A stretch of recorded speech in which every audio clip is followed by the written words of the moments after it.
Tá contigo já. A partir de agora pode iniciar, tá bom? Já posso começar normalmente? Já pode começar normalmente. Acho que tem a palavra. Um abraço. Obrigado. Uma boa tarde a todos os participantes da videoconferência. É um prazer poder novamente estabelecer contato com os senhores nesse seminário de Direito Internacional Humanitário. E hoje nós vamos conversar sobre prisioneiros de guerra e pessoas detidas em poder da parte adversa. Então, eu já começo chamando a atenção para o fato de estarem divididas duas categorias diferentes. Então, prisioneiros de guerra têm um status específico e haverá outras pessoas detidas que não necessariamente receberão o estatuto do prisioneiro de guerra. Vamos conversar sobre isso no decorrer dessa apresentação. Quais são as fontes no direito positivo, ou seja, o direito escrito em tratados internacionais, e também na doutrina, a doutrina formulada pelos grandes especialistas no direito humanitário? Então, nós temos, no lado esquerdo, em termos de conflitos armados, Convenções de Genebra, de 49, a terceira convenção, que trata especificamente de prisioneiros de guerra, a quarta convenção, que trata especificamente dos civis, pessoas protegidas na categoria de civis, e também o artigo 3º comum, que vai falar sobre, versar sobre os conflitos armados não internacionais no contexto das convenções de 49. Os protocolos adicionais, número 1, sobre conflitos armados internacionais, número 2, sobre conflitos armados não internacionais.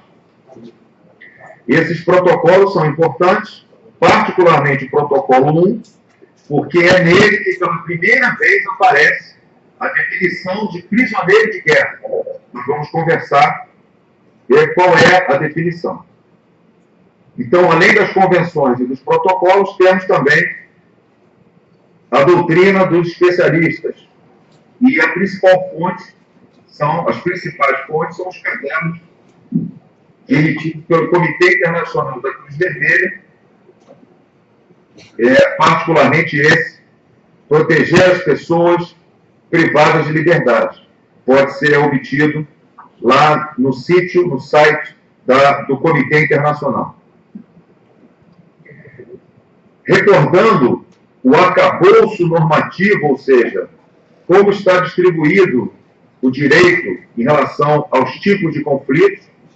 No caso de um conflito armado internacional, como eu disse, nós temos as 4 convenções de 49 e o protocolo adicional 1, ladeados, amparados pelo direito consuetudinário, ou o direito costumeiro, que deriva basicamente da common law, do direito dos costumes. Países que têm como base jurídica a civil law, é o caso, por exemplo, do Brasil, se inspira no direito romano-germânico e é basicamente escrito. Os países de tradição da common law se inspiram no direito consuetudinário, que está sempre presente. São os costumes internacionais aplicados ao direito. E no caso de conflito armado não internacional, temos o artigo 3º comum às convenções. Sabemos que nas convenções de Genebra há 4 artigos comuns às 4 convenções. E o protocolo adicional 2, que fala sobre conflito armado não internacional. Também ladeados, amparados pelo direito consuetudinário, que vai preencher espaços onde o direito escrito não se apresente como uma solução para o fato gerado no conflito armado. quem são os destinatários da nossa abordagem, ou seja, de que categorias nós estamos falando. Quando falamos em prisioneiros de guerra e pessoas detidas, podemos encaixá-los em 3 categorias. Primeiro, os prisioneiros de guerra, aqueles que vão receber o status de prisioneiro de guerra. Esses indivíduos estão caracterizados na Terceira Convenção de Genebra, de 49, e no Protocolo 1. Essa é uma das categorias destinatárias da nossa abordagem. A outra categoria são as pessoas que, de algum momento ou de alguma forma, estiverem no caso de conflito armado ou de ocupação. Então, lembrando que o direito vigente numa situação de território ocupado está constante da 4ª Convenção e é um ramo à parte do direito humanitário, que regula as obrigações da potência ocupante. Então, quer essas pessoas estejam, no caso de um conflito ou no caso de uma ocupação, em poder de uma parte ou de uma potência ocupante, e não sejam nacionais dessa potência, ou seja, não pertençam àquela potência ocupante, também poderão ser tratados de acordo com o que estão previstos na Convenção 4, que é sobre civis, e no Protocolo 1, que também definiu o conceito de civil. Lembramos que o conceito de civil ele é um conceito contrário senso, ou seja, ele é um conceito por negação do conceito de combatente. Então, não serão todos aqueles que não preencherem o critério de combatente serão civis. E a terceira categoria são aqueles indivíduos detidos em relação ao conflito não internacional. Então, vejam que as 2 primeiras, nós estamos falando de conflitos internacionais, e a última categoria, os indivíduos num conflito não internacional. Pelo governo, pelo Estado ou pelo grupo armado que é parte do conflito. E qual é o amparo? É o artigo 3º comum e o protocolo número 2. Então, tudo que nós abordarmos hoje poderá ser enquadrado em uma dessas 3 categorias. Vamos revisar também agora o conceito de território invadido versus território ocupado. Então, qual é a diferença?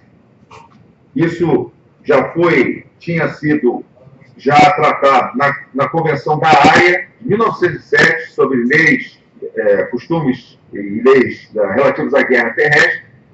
Então, o território invadido, no momento em que o ataque é desencadeado, inicia, enquanto há ainda hostilidades em andamento, ninguém conseguiu conquistar e controlar o território, esse território é considerado invadido. No momento em que o território passa a ser ocupado, é quando ele é colocado de fato sob a autoridade do exército inimigo, significando dizer que as hostilidades cessaram e há a estabilidade da área. Na doutrina militar brasileira, nós denominamos isso de consolidação do ataque. No momento em que o ataque foi consolidado e não há mais hostilidades em andamento, eu tenho controle permanente daquele território, eu passo a denominar de território ocupado.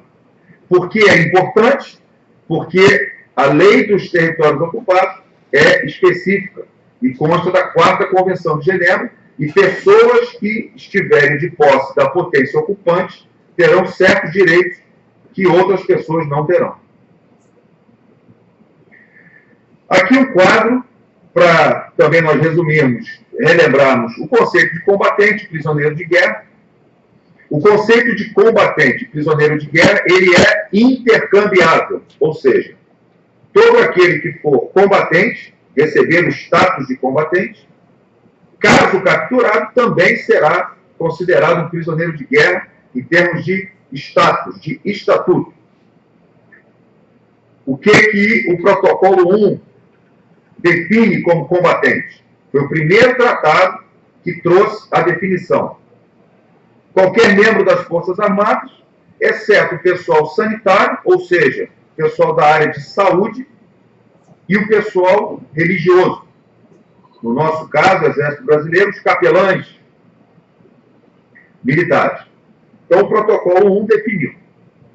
Mas também são combatentes, por analogia a essa definição, algumas categorias que constam aonde?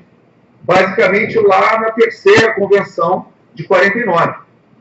Então, a terceira convenção, embora não tenha definido combatentes, ela disse que certas categorias são consideradas combatentes. E ela lista essas categorias que estão aí na nossa apresentação. Milícias, corpos de voluntário, movimentos de resistência, desde que sejam pertencentes a uma das partes do conflito, em território ocupado ou não. E essa categoria específica, veja que ela se assemelha, o direito internacional diz, você receberá o status de combatente se você se assemelhar, for semelhante às Forças Armadas regulares. Então você precisa ter um comandante responsável, precisa usar um sinal fixo que possa ser distinguido à distância, no nosso caso, exércitos nacionais, uniforme, tem que trazer armas à vista e tem que respeitar leis e costumes da guerra, no caso dito. A outra categoria são os levantes em massa, que são aqueles civis que, quando o exército invasor se aproxima, se organizam de qualquer maneira e atacam o invasor. É o único caso de civis que não tem um comando que pode receber o status de combatente. Mas o fato só pode ser atribuído a esse status durante a invasão. No momento em que ela se estabiliza, eles deixam de ser os chamados levantes em massa. E também categorias de paramilitares e assemelhados, forças policiais para fins de GLO. É uma sigla no Brasil que significa Operações de Garantia da Lei e da Ordem. São forças policiais.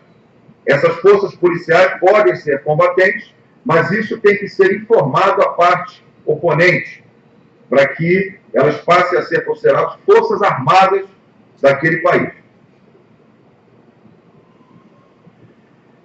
Quero ressaltar aqui a questão do sinal fixo, visível, distinguível à distância, que é sempre um problema, porque nem sempre o uniforme será utilizado, poderão ser utilizados outros símbolos, e houve problemas no passado em relação a isso. Por exemplo, no início dos conflitos no Afeganistão, os norte-americanos, na dúvida ainda, na análise do inimigo, sobre que sinal fixo, visível, distinguível à distância iriam atribuir ao Talibã, e em algum momento foi definido que seria o turbante na cabeça dos combatentes afegãos, talibãs. E, obviamente, havia, por questões religiosas, muitos que não eram membros daquele grupo armado organizado que estavam usando turbante. Então, houve alguns acidentes no terreno, civis sendo alvejados por conta do uso do sinal, e depois se verificou que não poderia ser levantado. Então, essa questão do sinal fixo visível é bastante complexa e precisa e merece uma atenção muito grande da inteligência, para que não se confunda alguns sinais que podem ser culturais com sinais de pertencimento a determinado grupo armado organizado. Então, e o conceito de não combatente? Não combatente. Veja que eu não estou chamando de civil. Civil é o status jurídico do direito internacional. Não combatente é um conceito amplo, genérico.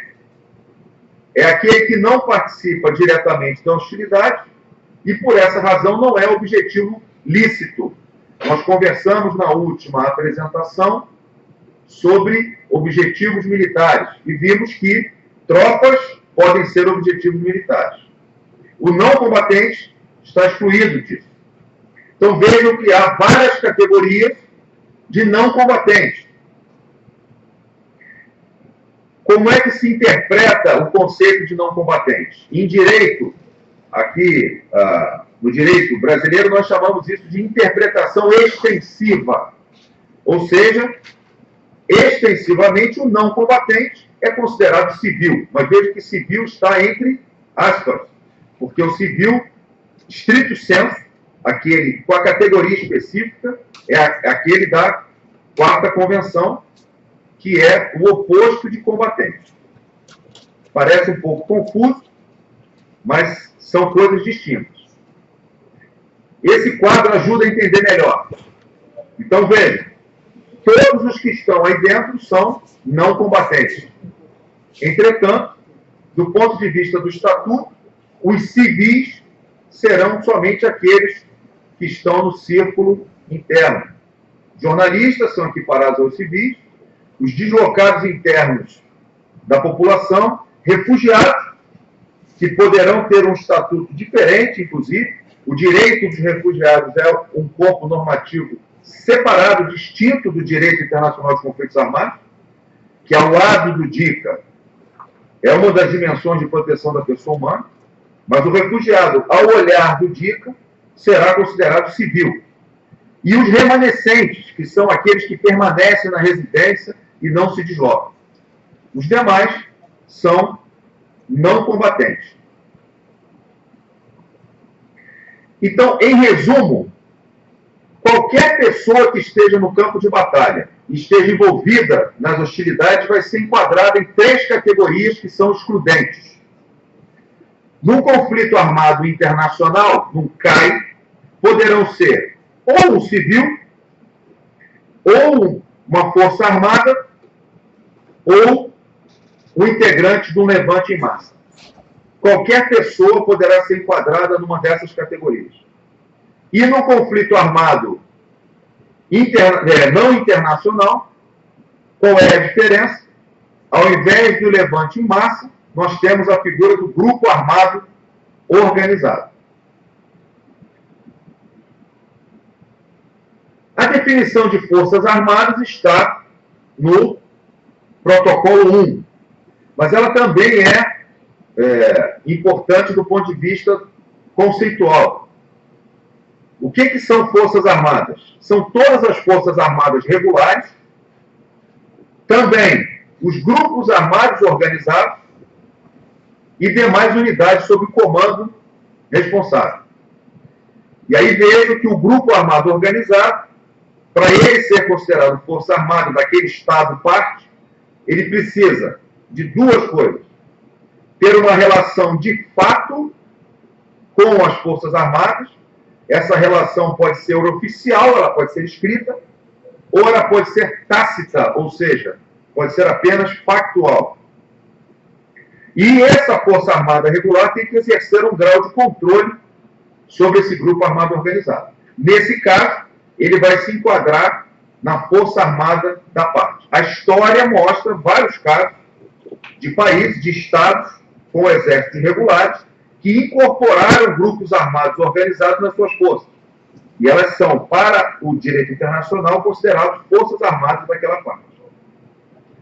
E os grupos armados organizados, quando não são considerados forças armadas, eles vão aparecer nos conflitos armados, basicamente os conflitos armados não internacionais, e a pergunta que se faz é: como determinar se um indivíduo pertence ao grupo armado organizado?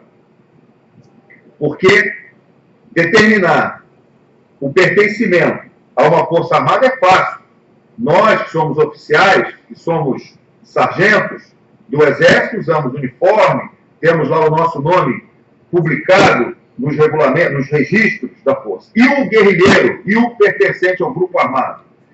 Então, para evitar a situação denominada de efeito porta giratória, em inglês, revolving door effect, significando que aquele indivíduo, de manhã, ele é um camponês, e à noite ele passa a ser um integrante do grupo armado organizado, e você não consegue definir o status, se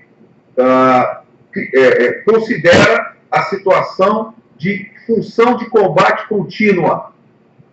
Então, se aquele indivíduo é possível, se a inteligência consegue identificar aquele indivíduo como alguém que está permanentemente exercendo função de combate, ou seja, ainda que durante o dia ele não esteja atuando, mas de maneira contínua ele se une ao grupo armado para executar ações hostis, ele é um objetivo militar e ele é um indivíduo integrante do grupo armado organizado.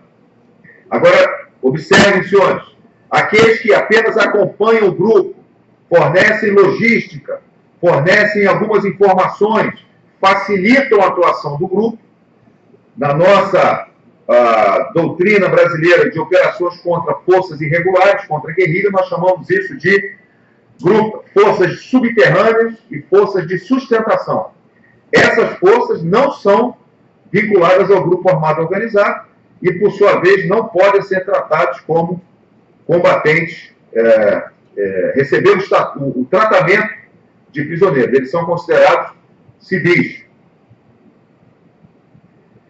E quem são aqueles que não se enquadram em estatutos e são ilegais, e não recebem a proteção de nenhum estatuto?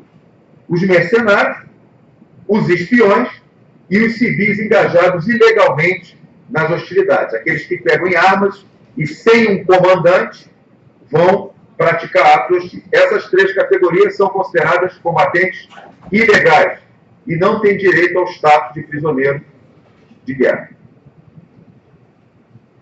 Esse quadro mostra apenas um fluxograma para facilitar a definição do status. Isso, eu confeccionei esse quadro e nele facilmente se consegue definir o status.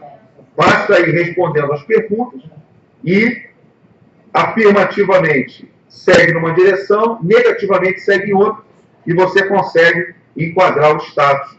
Depois, olhem com mais calma, verifiquem aí, é fácil o manuseio. Se houver dúvida, em caso do estatuto de uma pessoa, ela vai ser considerada prisioneira de guerra, até que o seu status seja definido por um tribunal competente.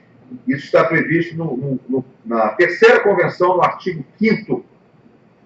Será montado um tribunal para definição de status, e esse tribunal vai, então, definir se aquele indivíduo receberá o estatuto do prisioneiro ou se ele vai ser considerado alguém apenas que foi capturado e vai ser julgado pelas suas ações.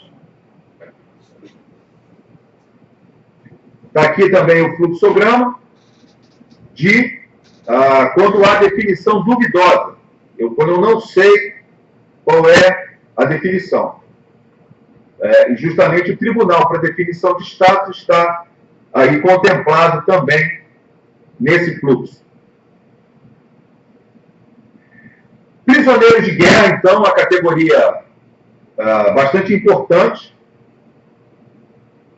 Rapidamente, uma evolução histórica. Na Idade Antiga, o prisioneiro de guerra era tratado como um butim de guerra, ou seja, como uma recompensa. E quem capturava tinha poder de vida ou de morte sobre ele. Eram exércitos de escravos. E muitas vezes a escravidão era utilizada como uma boa alternativa, porque a alternativa à escravidão para o prisioneiro era a morte. Na Idade Média, o tratamento pouco diferenciou-se, principalmente por conta de tribos bárbaras que massacravam sumariamente os prisioneiros de guerra. Na Idade Média, enfim, como eu disse, pouco mudava. Muitas vezes os prisioneiros eram trocados por dinheiro, negociados por dinheiro, e as cruzadas de modo até indesejável, acabaram por aumentar essa crueldade no tratamento com os prisioneiros. Porque o lema era, muitas vezes, morte aos infiéis, e isso aumentava o nível de brutalidade no tratamento. Veio a Idade Moderna, com o Iluminismo, Montesquieu com o espírito das leis, e principalmente Rousseau, contratualista, com a obra O Contrato Social, onde ele mostra que o indivíduo apenas é um inimigo enquanto ele não se rende.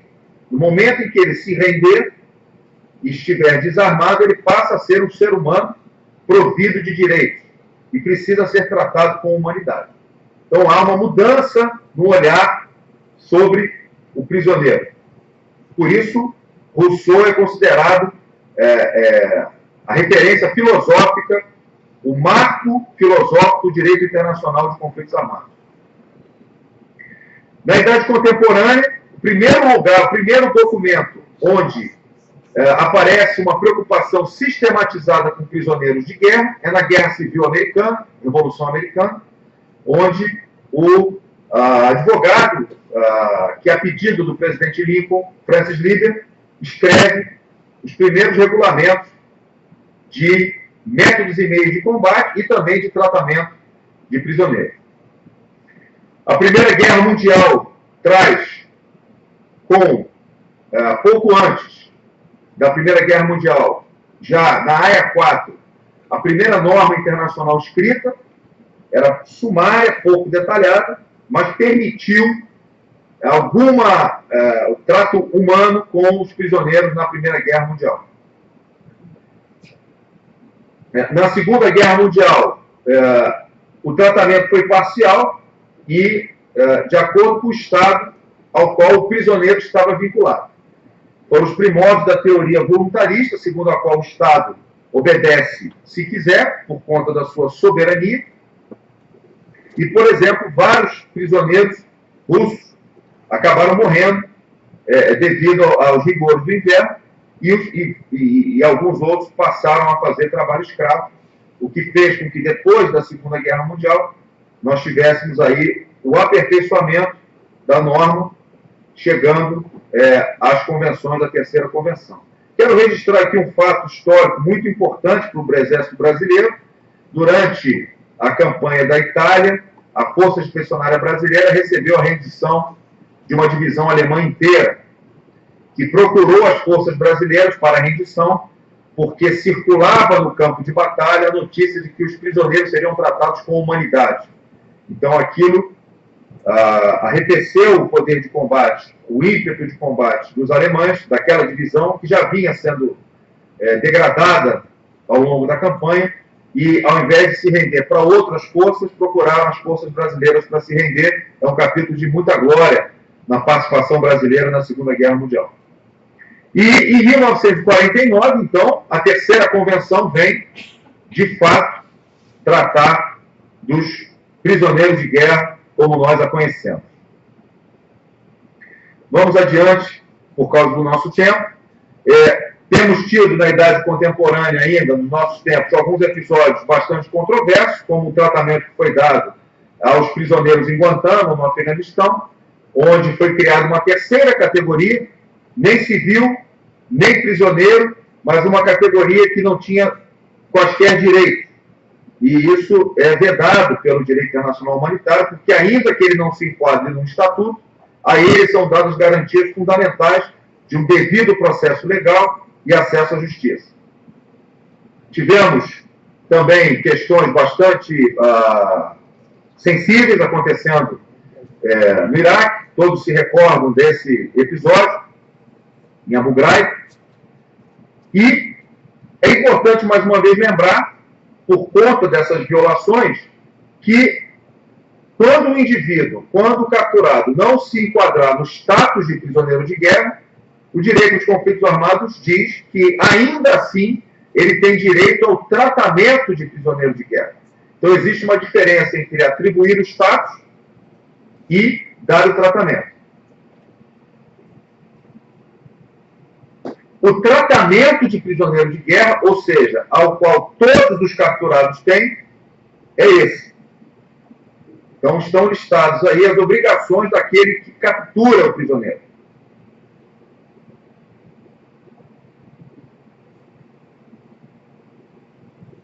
Então, eles vão ver que é uma lista bastante extensa. Obviamente, essa imagem do Teatro de Operações do Pacífico, uma conduta muito comum à época do Exército Imperial Japonês, de degolar, cortar a cabeça do prisioneiro, contrariava todas as determinações que hoje nós entendemos como humanos, né? Razão pela qual o general Yamashita, ou Yamashita, teve lá a sua condenação decretada pelo tribunal marcial que foi confeccionado, foi estabelecido para o julgamento daquelas atitudes. Sobre os trabalhos de prisioneiros de guerra podem fazer trabalhos, mas eles não podem ser trabalhos insalubres ou perigosos contra a integridade física. E há, inclusive, a previsão de uma remuneração. A norma não diz de que fonte viria esse recurso, mas entende-se que seria da potência que capturou.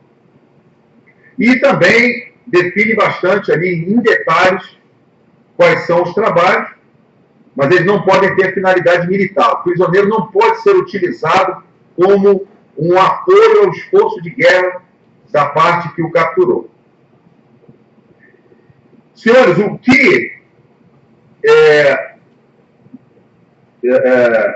que faz o Estatuto de Prisioneiro de Guerra ser tão importante para aquele que o recebe?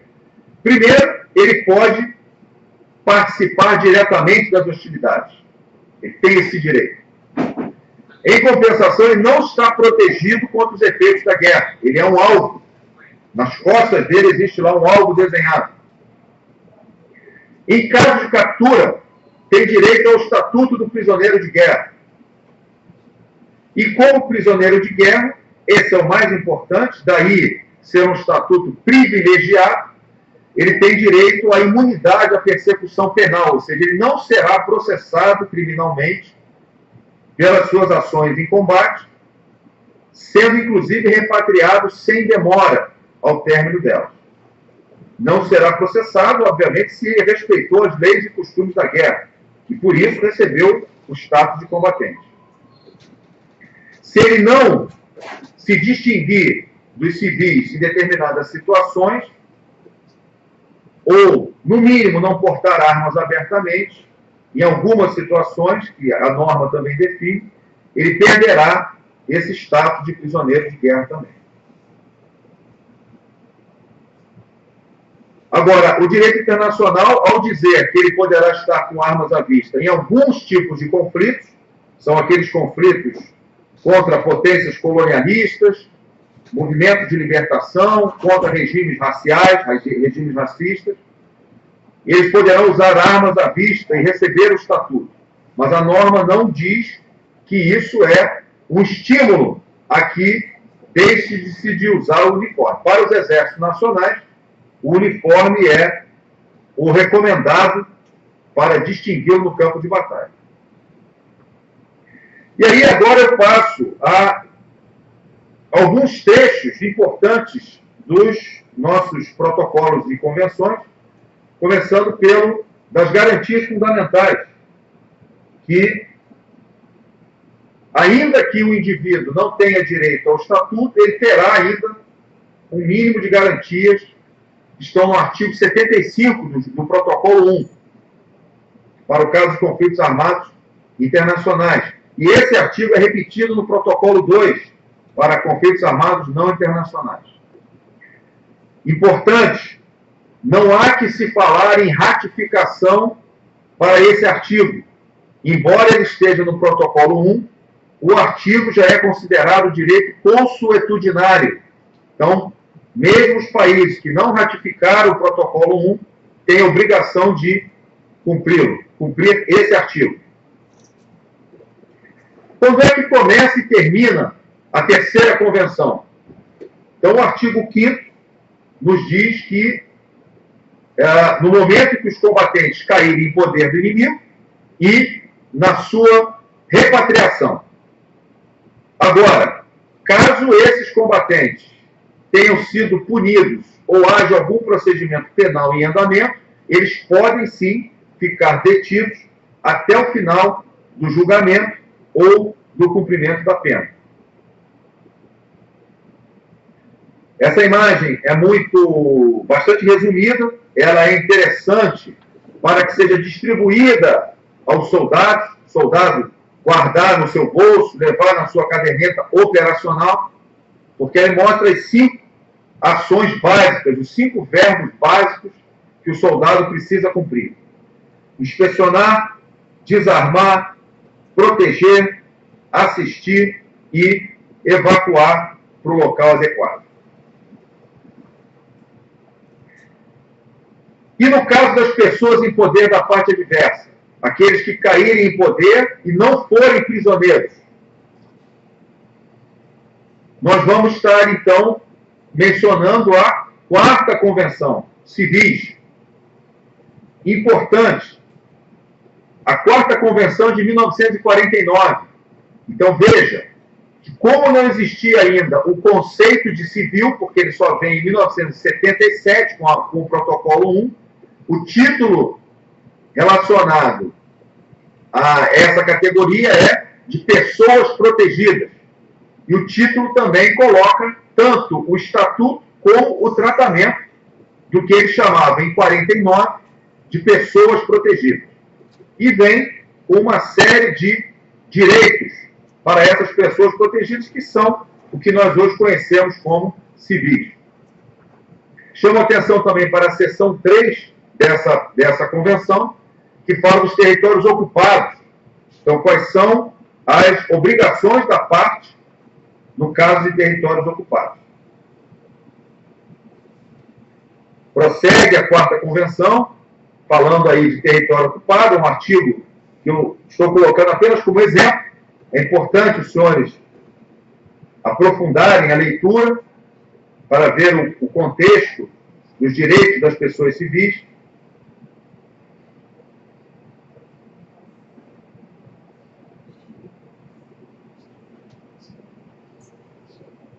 Então, pode haver medidas coercitivas, inclusive de prisão de pessoas, se a potência ocupante verificar que há risco à segurança ou questões administrativas. Evacuação total ou parcial de uma região só pode ser feita, isso é muito importante, em 2 situações. Ou se houver segurança, problemas de segurança da população, ou por imperiosas razões militares. É a única situação em que a potência ocupante pode evacuar. Isso visa evitar o quê? As chamadas limpezas étnicas ou desplazamento, deslocamento forçado de pessoas, que é considerado hoje, inclusive, em algumas situações, um crime de guerra. E o Protocolo 1? Verifique que interessante, o Protocolo 1, como trouxe o conceito de civil, ele passa a tratar no seu título como civil. Então, é o estatuto, o tratamento dos civis. E ele enquadra ali, eu citei aqui 3 artigos. Primeiro, um artigo que trata genericamente das pessoas detidas. Veja, um artigo que fala das mulheres.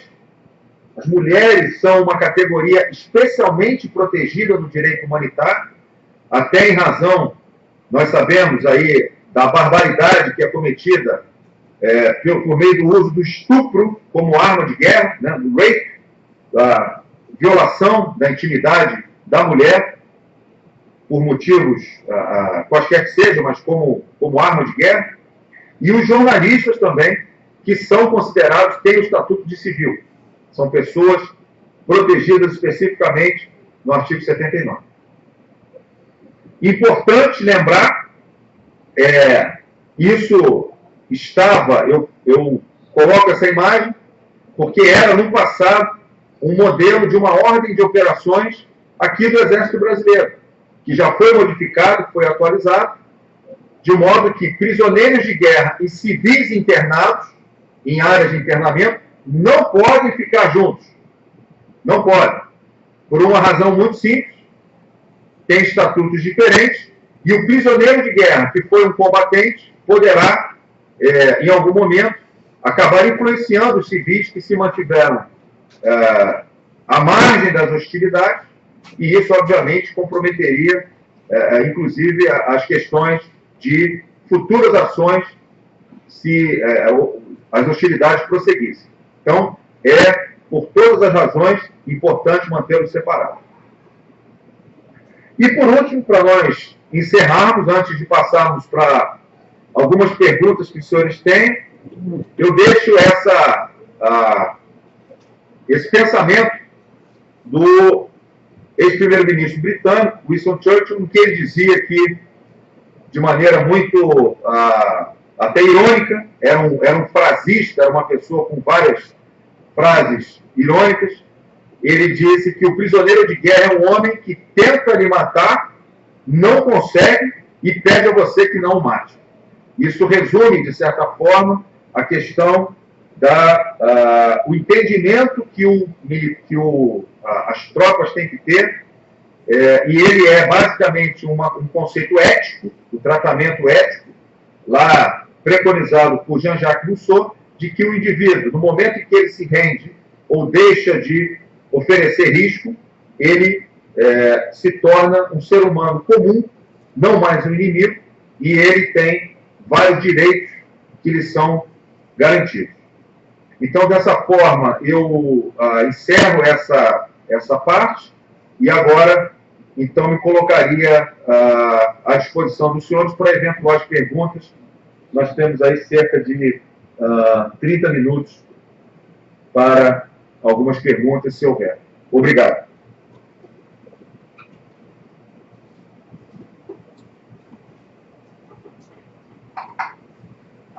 Obrigado, Coronel Dani. Empezamos el turno de preguntas. Por favor, utilicen el chat para hacer las preguntas directamente al coronel.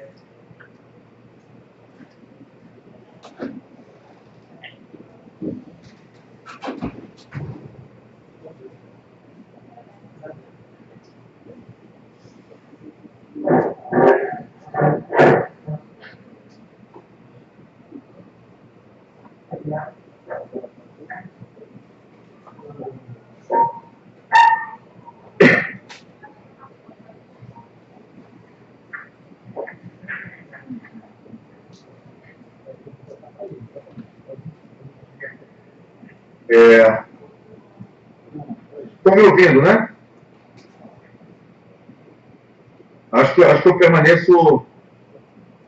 Eu devo responder falando, correto? Sí, la pregunta la recibirá por el chat. A primeira. Sí, pues la ley, por favor. Coronel, companheiro de Portugal, que é sobre questões de crianças e soldados. Bom, recrutamento forçado de crianças é considerado crime de guerra, mas há um entendimento de que existem idades limites para que seja considerado uma criança. Isso vai depender se o país ratificou ou não o Tratado de Proteção das Crianças, mas para efeito de direito humanitário, uma referência apropriada é a idade entre 15 e 18 anos. Então, indivíduos, adolescentes, crianças abaixo de 15 anos, é proibido o recrutamento no emprego em forças militares. Entre 15 e 18 anos é facultativo, é permitido, facultativo, embora haja países que não considerem isso permitido. E acima de 18 anos, então, isso é absolutamente, inclusive, o recrutamento forçado, que já é considerado, não mais considerado criança, já pode ser feito. Como eu disse, haverá muitas vezes, um choque com a idade considerada de criança no país. Mas uma boa referência é essa, entre 15 e 18, o recrutamento seria facultativo, a criança voluntariamente, o adolescente voluntariamente, e abaixo de 15, terminantemente proibido.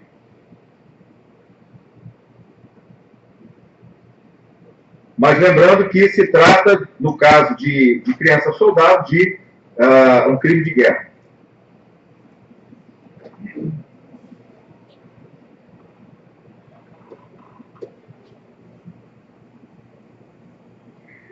Temos uma outra pergunta do companheiro de Honduras sobre, então, na guerra contra o terrorismo, os norte-americanos utilizaram o termo combatentes ilegais para os terroristas capturados no Oriente Médio e Afeganistão. Atualmente, como o DICA aborda esse assunto dos terroristas capturados em conflitos armados internacionais?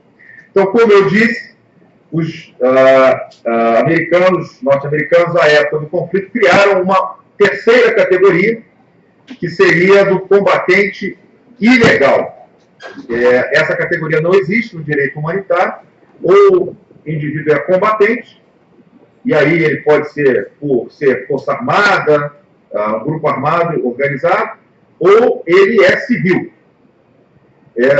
A categoria do combatente ilegal, ela, se nós olharmos a justificativa que é dada pelos norte-americanos, ela vai ao encontro do fato de eles não terem ratificado o protocolo adicional número 1, que define combatente. Então, na ausência de uma definição de combatente, a justificativa é que haveria aí, como eles não estariam vinculados a um Estado parte, e na ausência de uma definição haveria uma categoria de combatente ilegal. Essa categoria não existe, e aí eu vou me valer de uma justificativa de um jurista brasileiro, um jurista importante aqui, do nosso direito no Brasil, ele classificou como um buraco negro jurídico, um black hole, ou seja, um buraco negro.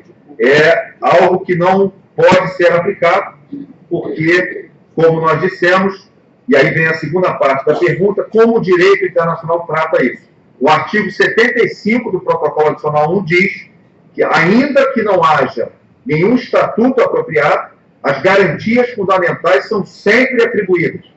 Então, ele vai ter direito a um julgamento justo, a um devido processo legal, com a possibilidade de ser representado por um advogado, e vai ser julgado dentro da lei do país que o capturou.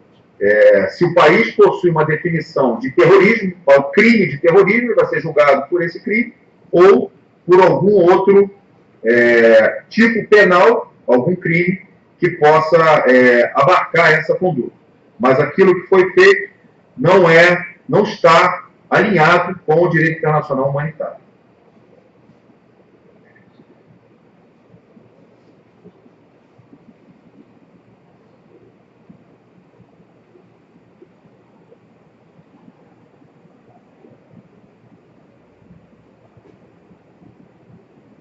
Bem, temos uma pergunta do companheiro da República Dominicana sobre a questão da alimentação induzida ou forçada aos prisioneiros de Guantánamo, se seria legal ou se viola os direitos do prisioneiro de guerra. Eu não saberia classificar com tanta certeza, porque, mais uma vez, isso colide muitas vezes com a questão do direito interno do país, né?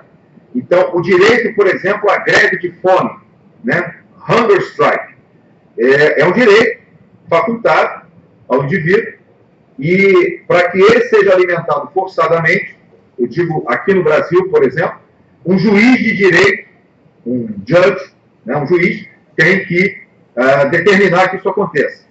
Então, não tenho lembrança de casos recentes aqui, mas me parece que o que aconteceu lá, de certa forma, para tentar mantê-los vivos, poderia ter colidido com direitos humanos. Então, lembrar que nós temos três categorias, três dimensões de proteção da pessoa humana: o direito humanitário, o direito de refugiados e os direitos humanos, direito internacional de direitos humanos, que atribui uma série de garantias. Eles teriam direito a uma alimentação que deveria ter sido fornecida. Agora, se a recusa à alimentação e arrisca a integridade da vida dele, me parece que quem está administrando o campo não teria esse direito, a menos que um juiz de direito pudesse determinar isso, analisando várias circunstâncias, inclusive a lei do país. Esse é o meu entendimento.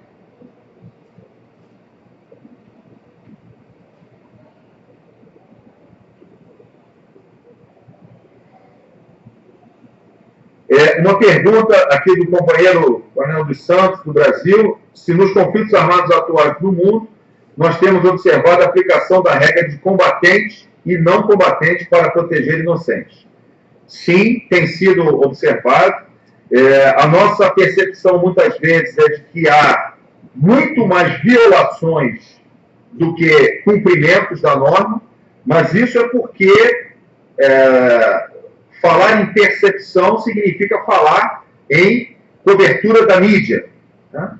E a definição de notícia é sempre aquilo que que vai ter uma repercussão muito grande.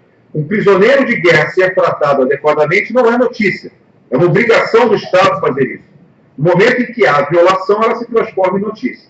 Então, embora nós estejamos vendo vários casos de violação, os Estados nacionais têm sim cumprido, em maior ou menor grau, essa prerrogativa, essa determinação de separar combatentes e não combatentes. Embora hoje, nos conflitos assimétricos, seja cada vez mais difícil. E eu vou agora parafrasear, vou repetir um pensamento que está, inclusive, num caderno que eu recomendo a leitura, produzido pelo Exército do Canadá, que é só sobre a ética no campo de batalha. Quanto mais assimétrico e irregular é o conflito, mais importante é a vinculação ao direito humanitário, porque é ele que vai fazer com que o soldado regular se diferencie de um bárbaro sanguinário no campo de batalha. Nós somos soldados, não somos bárbaros sanguinários no campo de batalha.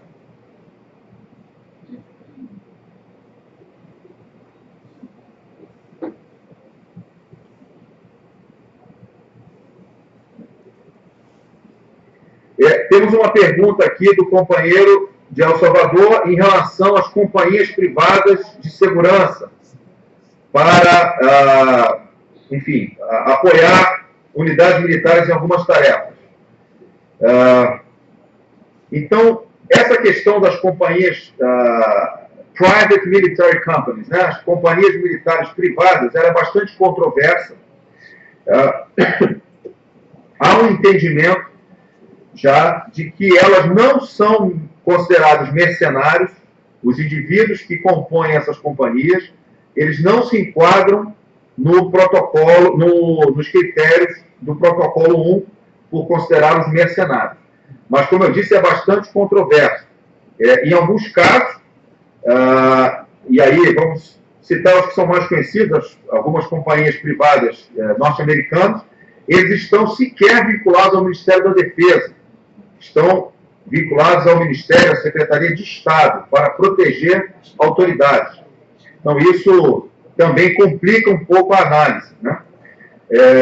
Desde que eles estejam cumprindo missões, engajados em hostilidades, e estejam respondendo ao comando de alguém, eles serão considerados combatentes e poderão ter esse estatuto. Há hoje, inclusive, uma discussão, e isso foi me falado esta semana, inclusive. Estamos tendo aqui no Brasil o curso de Direito de Conflitos Armados para nossos oficiais e civis. Foi me falado pelo Dr. Gabriel Valadares, que é o assessor jurídico para a nossa região aqui da América do Sul. Há hoje um entendimento, inclusive, de que, mesmo que a companhia militar, a companhia de segurança privada seja chefiada por um civil, esse civil poderá ser responsabilizado criminalmente, como responsabilidade de comando, à luz do direito humanitário, porque ele é efetivamente aquele que tem o poder de comandar ou de impedir determinadas violações. O tema é controverso, mas isso está sendo cada vez mais comum. Eles terão garantias, mas é importante caracterizar que não podem ser tratados simplesmente como civis armados, que isso vai ser, obviamente, ilegal no campo de batalha. Há casos, nós sabemos, né, de violações que foram cometidas, principalmente no início da campanha no Iraque. Essa pesquisa pode ser feita pelos senhores e há bastante material sobre isso disponível.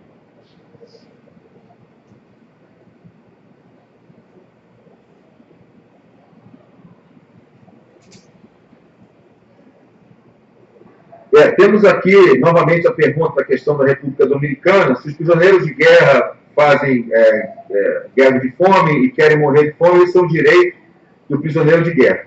Então, novamente, eu não teria como me posicionar em relação a isso de maneira assertiva, definitiva, que vai depender do entendimento de cada país. Tá? A norma não trata disso. A norma trata, a convenção diz que o prisioneiro tem direito à alimentação e vestuário adequado às suas necessidades, inclusive com uma qualidade nutricional que possa manter a sua integridade física, né, mas não há nenhuma referência à questão de ele poder recusar a alimentação. Isso vai ficar, muitas vezes, como eu disse, no campo do direito interno do país.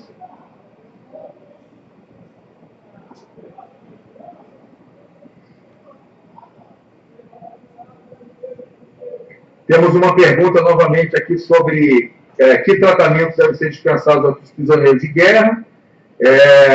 Os tratamentos variam de acordo com o país. O senhor poderia dizer sobre a base de Guantánamo? Então, nós já abordamos esse tópico.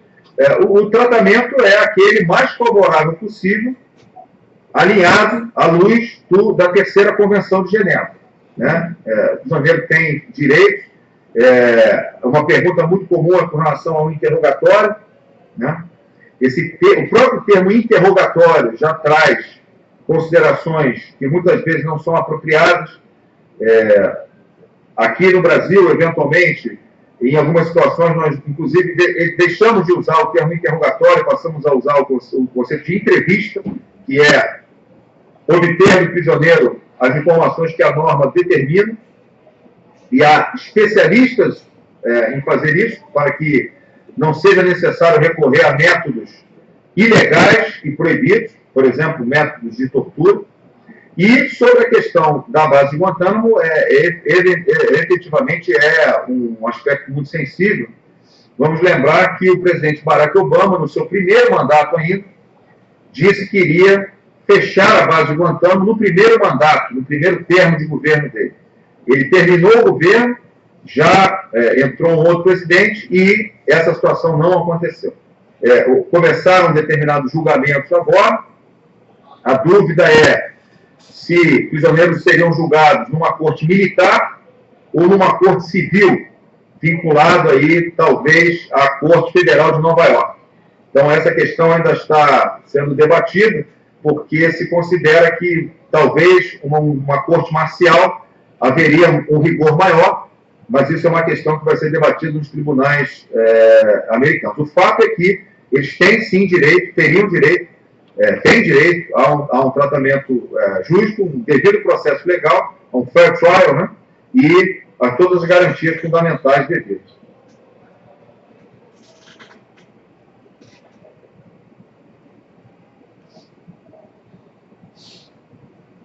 Temos aqui uma pergunta interessante sobre o status dos cidadãos japoneses que viviam nos Estados Unidos quando ocorreu o ataque a Pearl Harbor, pois foram internados em centros contra suas vontades. Hoje essas ações seriam legais? Não, essas ações hoje não seriam legais, tanto é que, se nós observarmos o artigo que fala sobre os espiões Então, o protocolo 1 tem lá o artigo 46 tratando sobre os espiões. Um daqueles parágrafos, depois os senhores podem ler, trata, sem mencionar que é inspirado no caso japonês da Segunda Guerra, trata justamente de pessoas que estão no território de outra parte e que são capturados, enfim, estão lá no momento em que a guerra acontece. Eles não são tratados como espiões. Claro que se houver provas de que isso aconteceu, isso acontecerá, serão tratados. Mas a regra é que eles não serão tratados como espiões. Então, nos parece, né, isso aconteceu ainda antes das convenções de 49, nos parece que hoje, à luz tanto da terceira convenção como do protocolo 1, especificamente essa distinção de espionagem, essa ação não seria legal. Eu, particularmente, tenho um exemplo na minha família, porque a minha descendência é italiana. Então, aconteceu no Brasil, muitos imigrantes italianos estavam no Brasil na época da guerra, e a Itália lutava contra os aliados, né? Meu avô não chegou a ser preso, mas ele foi interrogado, sofreu, inclusive ficou 3 dias fora de casa, sendo interrogado, mas, enfim, nesse contexto de ações que hoje não me parece, à luz das normas que foram emitidas, não me parece que seria apropriado.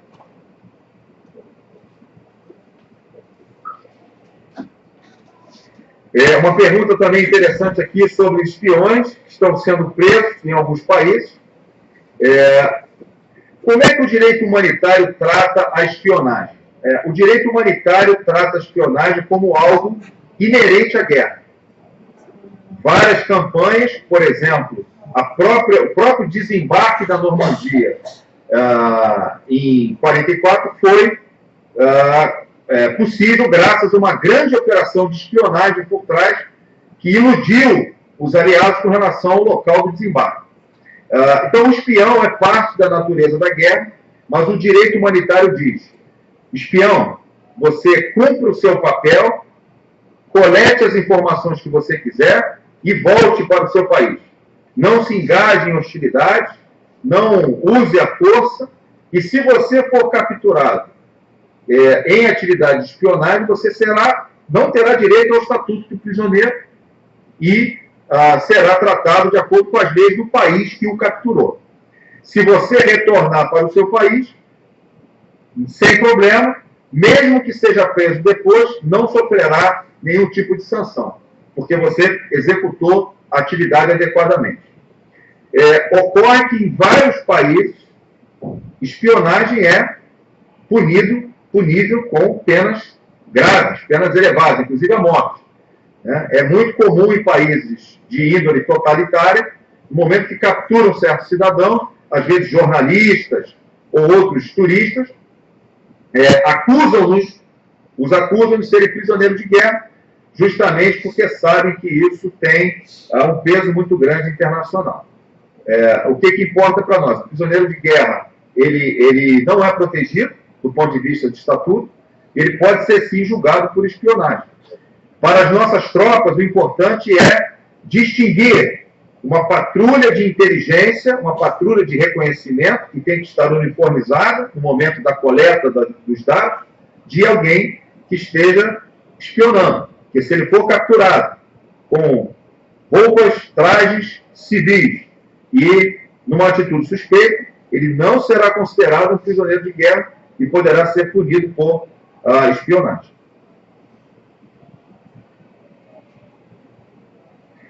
Uma outra pergunta, qual é o organismo que controla que se cumpra o trato aos prisioneiros de guerra conforme o Convênio de Genebra?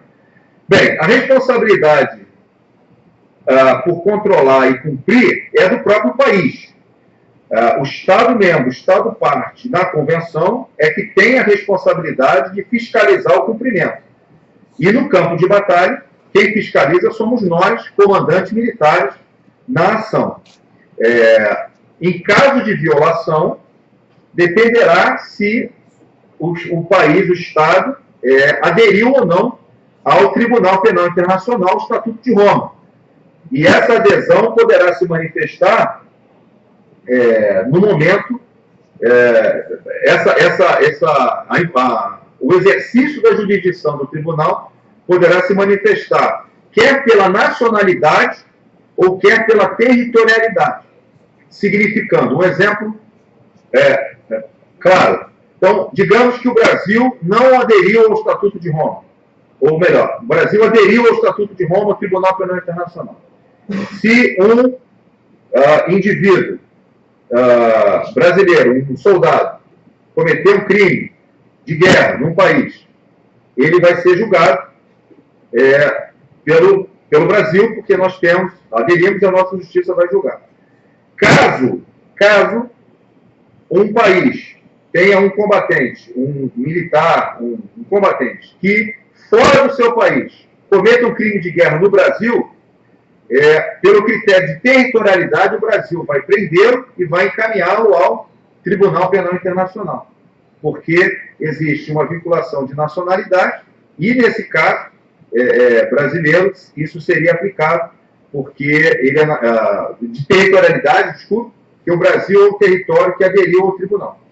Então, quem fiscaliza é o próprio país e quem vai punir é o tribunal. Complementarmente, a jurisdição do tribunal é complementar, tá bem? Se o Estado está julgando e punindo, o tribunal só fica observando o cumprimento. Mas, se não, o tribunal pede que ele seja levado à corte para que possa ser julgado. Tá? Isso é um resumo. Existem outras discussões bastante complexas nesse ponto, mas isso é um resumo. A fiscalização é a cargo do próprio país. Outra pergunta sobre a segunda classificação de não combatentes, aqui se considera como acompanhantes de forças armadas.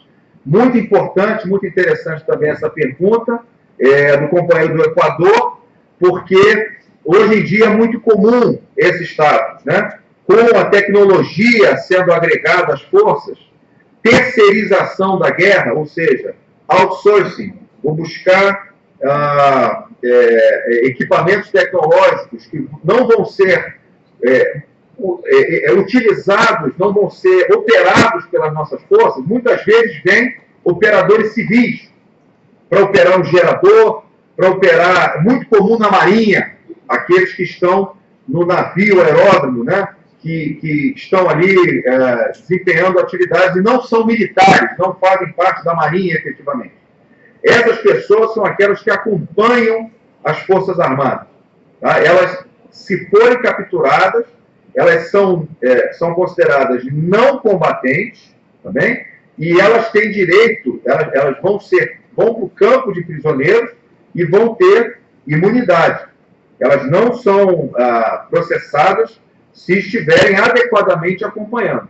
Existe um cartão para acompanhantes das Forças Armadas, em que você vai justamente justificar que está legalmente acompanhando as forças. E você vai ficar imune, embora possa ser detido em algum momento. Não é considerado civil, tá bem?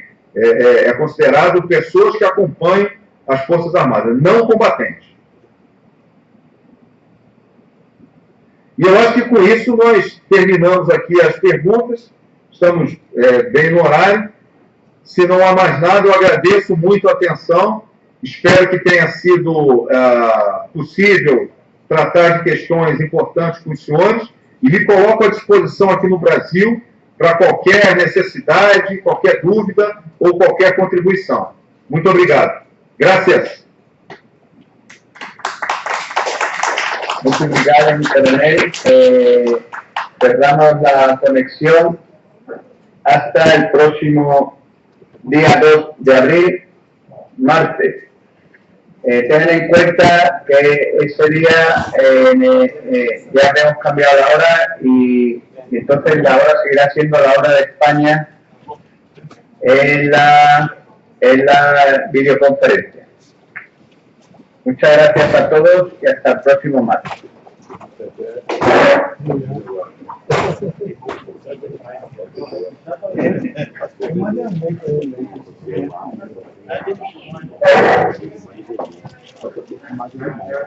Agora, se eu for na internet, o livro conseguiu achar pelo nome?